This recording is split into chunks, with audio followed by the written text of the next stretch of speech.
A new book aims to help women step out of the background and into the full spotlight. It's called From Clearance to Priceless, a main character guide to getting off the clearance rack and reclaiming your worth. Vaval is the author and joins us to share her journey and what you'll find when you pick up her book. Good morning to you. Good morning, and thanks for having me. I'm so excited. I'm so excited for you to be here. You have the best energy. So let's talk about the book. Let's talk about the title first, because it is so striking. From Clearance to Priceless. What exactly does that mean? So the call in the book is really for us to us women, to step into the fullness of who we are, off the clearance rack, right? Stop dimming, stop shrinking.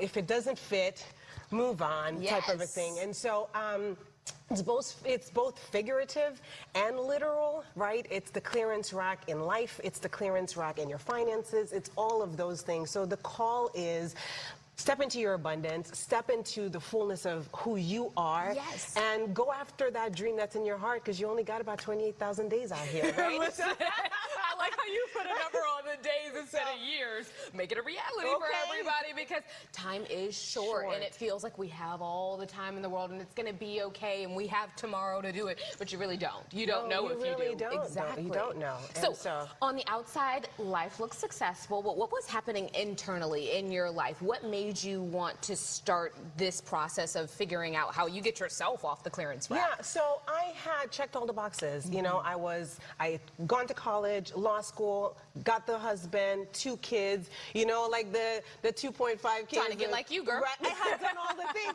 But guess what? I don't know if you want it to be like me, because I literally looked around and I'm like, whose life is this? Who am I? Whose life is this? I did all the right things and I came up on empty. I was not fulfilled. I married a nice guy, but he really was no longer my guy, right? We were practically roommates, and I just wanted... That's hard. It was really hard, and I wanted just something bigger. I wanted to have impact, and, you know, and I had the kids, and I didn't want them to watch me live a dimmed life. And so when they told me you have to stay for the kids, I said, you know, I'm leaving for the kids. There you go. I want them to see their mom happy and her full and in love and just living my best life that I knew in my heart of hearts was possible for me. But also seeing mom make a really hard decision, because it all looks great on paper, but I'm about to blow it up because internally this is just not it for me. Right, and it wasn't, I wasn't blowing it up. You know, that's the call. I graduated from a season in my life that was great. Ooh, I like that. I graduated from it. And, you know, it was a great season, and it came to a close, and it was time for me to rewrite the script, which is what I did, and that's the whole main character. You know? Centrality of it. Yes, exactly. Okay, so a big theme is also reframing the past, how you look at it. So how did you personally shift from pain and setbacks to seeing it as almost guidance for the next chapter? Because I came to realize life was always happening for me. It was never happening to me. And if that is so, then I had to lean into the information and the breadcrumbs in my life, including the painful experiences, for me to inform myself of what my next could be. And that's what I did. You know, I've had quite a tumultuous upbringing, and the marriage failing and, well, finishing.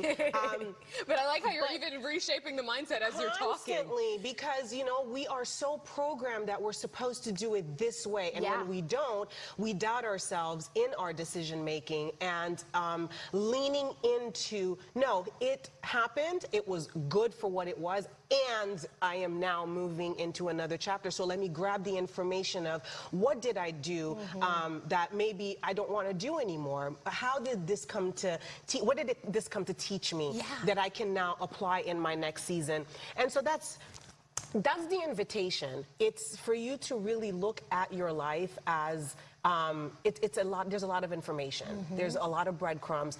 Go grab those, and then you can use it to reframe and reshape your next. You're preaching this morning. There's someone who is hearing you this morning and thinking, okay, I'm ready to reshape, because it is a lot of work to reshape your mindset and how you think about things. Like, as you just said, life isn't happening to me, it's happening for me. You know what I mean? So we're sitting in traffic and we're thinking, oh my gosh, I'm going to be late. This is happening to me. It's like, okay, maybe the Lord is is protecting me from something that's up there that I don't need to be involved in, you know? Yep. But even as you were speaking, I could hear you actively changing the words, you know? And that's hard for it to show up each and every day. We're programmed to think negatively. a certain way and negatively. Yeah.